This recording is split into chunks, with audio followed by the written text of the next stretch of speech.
பின்னர் வாராது போல வந்த மாமணியை தோற்போமோ?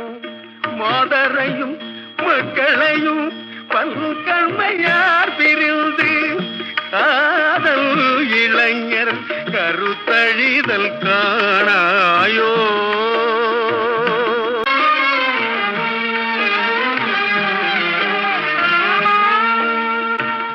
ஓராயிரம் வருடம் ஓய்ந்து கிடந்த பின்னர் வாராது போல வந்த மாமணியை தோற்போமோ? மாதரையும் மக்களையும்